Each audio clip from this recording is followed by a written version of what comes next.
Assalamu alaikum, қасиетті қырғызстандықтар.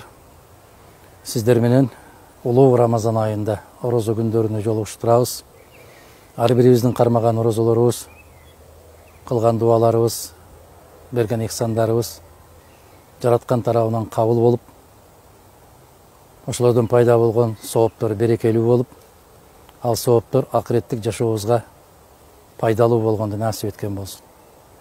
Бүгүн сиздер менен баарлашуубуз соңку мезгилдерде аябай кызуу талкууга алынып келаткан мамлекеттик чек аралар жөнүндө. Бул чек ара маселеси өтө опурталдуу маселе. Бул кыйын маселе.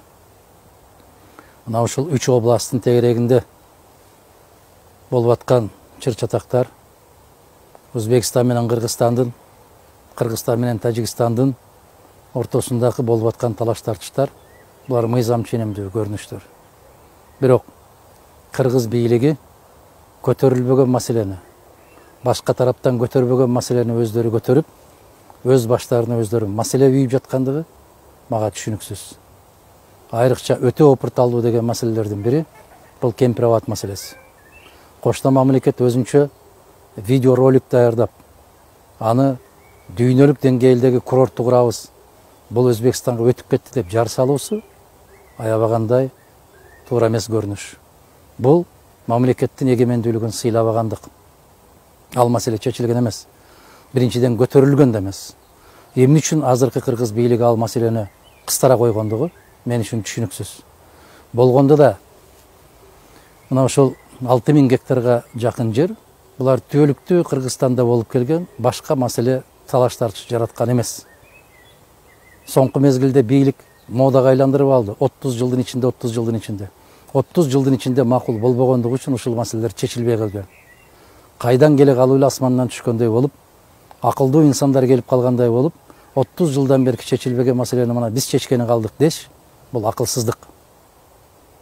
Айылда кээ бир балдар болот. Мактап сактап, ой азамат сенин колуңдан келет. Сенден жакшы эч ким жасай албайт десең, күпүлдөп чуркап жүрүп, отунду да жарый берет, көмүрдү да ташый берет, баардык жумуштарды аткара берет. Мына азыркы бийликтегилер мага ошол балдарды элестетет. Кошто мамлекетке барганда жылуу жумшак мамиле жасап коюп, өмүрүндө эч качан андайды көрбөгөндөр эстери болуп, мына биз болуп калган турбайбызбы дегендей маселе жаратышып, баардык маселени биз чечебиз деп. Жок, силер чече албайсыңар. Силерге чейин чече албай келген. Бул маселени жалгыз гана Кыргызстандын касиеттүү эли чечет. Мана ошол жерде жашап аткан карапайым калк чечет. Силер чоң атаңардын же тай атаңардын короосун бөлүп аткан жоксуңар. Момчасын ала бергиле, мынчасы калса болду дегендей.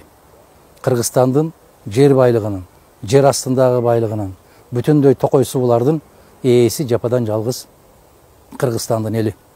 Бул кемпир-абад маселеси менимче саясий маселеге айландырып жиберишкендиги ачыктан ачык көрүнүп турат. Себеп Өзбекстан тараптан бул маселе көтөрүлгөн эмес. Муну биздин тараптагылар жасакерленгендик сыяктуу болуп турат. Анын үстүнө болгондо дагы өзгөчө кызматтын жетекчиси кое тургула мен Ташкенттен барып сурай келейин дегендиги бул өтө жагымсыз көрүнүш. Бул биздин эгемендүүлүккө каттуу сокку урулгандык деп билем мен. Маселе эмне үчүн Бишкекте же түздөн түз мына ошол Кызыл Октябрь айыл өкмөтүндө, Карабол айыл өкмөтүндө, Төрткүл айыл өкмөттөрүндө чечилбей туруп Ташкенттен чечилиши керек. Бул уят маселе. Бул аябай уят маселе. Бул намыска келе турган маселе. Ошондуктан урматтуу кыргызстандыктар, жер тагдыры эл тагдыры. Мына ушул маселе көтөрүлгөндө сөзсүз түрдө мен сыяктуу азаматтар нааразычылыгын билдирип чыгат деп алдын ала маалыматтык согушту жарыялашып, болуп болбогон бүтүндөй бардык жалааларды Мадумаровдун үстүнө жаап аткандыгынын натыйжасын эми сезип атсаңыздар керек, эми билип атсаңыздар керек. Себеп өзүңдү карап албайсыңбы, өзүңдү билип албайсыңбы деген ырылдактардын чыгышы бул турган нерсе. Акча менен төлөп коюп ар кандай маселени чечсе болот. Бирок абийир маселесин, жер маселесин, эл маселесин, суу маселесин эч качан андай байлыктар менен чечилген эмес, чечилиши мүмкүн да эмес. Бул биздин тагдыр. Керек болсо биздин каныбыз менен айланып аткан ошол касиеттүү Кыргызстандын суулары, ошол жерлери. Мына сөз болуп аткан 6000 гектарга жакын жер менин изим калган. Мен ойноп жүргөн. Биз окуучу кездерде ошол жерде 10 класты бүткөндө барып таң эртең күндүн шугаласын тосуп алып, Биздин чоң аталарыбыз, биздин тай аталарыбыз ошол жерде басып жүрүп, жашап жүрүп, ошол жердеги сөөк калып кеткен жерлер. Бул биз үчүн ыйык. Керек болсо өмүрүбүздөн да ыйык, биздин жашообуздан да ыйык. Мен улуу урматтуу кыргызстандыктарга кайрылып кетем. Кайдыгер эмес жарандар, кашык каныбыз калганча турабыз дегендер түнү менен баягы өзгөчө кызматтын адамдары эки-экиден чакырып алып, үйүңөргө чакырып, лөөрүдөн жоо чыкса өзүн чабат деп коет. Барып кекетип, менин кайда иштеримди билесиңер деп. Мага десең, асмандын 7-чи кабатында иштесең дагы, мекен, бул жер, бул эл. Эл тагдырын, жер тагдырын жалгыз гана эл чечет. Башыңа мүйүз чыгып кеткен болсо дагы, Кыргызстандын кандай жетекчиси болбогун, эч качан жалгыз өзүң чечпейсиң, чечүүгө мүмкүнчүлүк да берилбейт. Мына ушуну баса белгилеп айтышыбыз керек. От менен ойнобогула, Кыргызстандын элинин чыдамын кайра сынабагыла. Бул маселени чечем деп, эчен кишилердин тагдыры башкача болуп бүткөн. Мына ушуну эске алып коюшуңуздарды суранам. Кайдыгер эмес болгон жарандар, күндөн күнгө талапты күчөтүп аткан эр азаматтар, ар дайым бар болуңуздар. Себеп бул шариатта дагы, бул кыргыз мыйзамдарында дагы Кудайга жага турган көрүнүш. Себеп мекендин чегин карап турган көзгө тозоктун оту харам дейт. Мекенден өткөн байлык жок.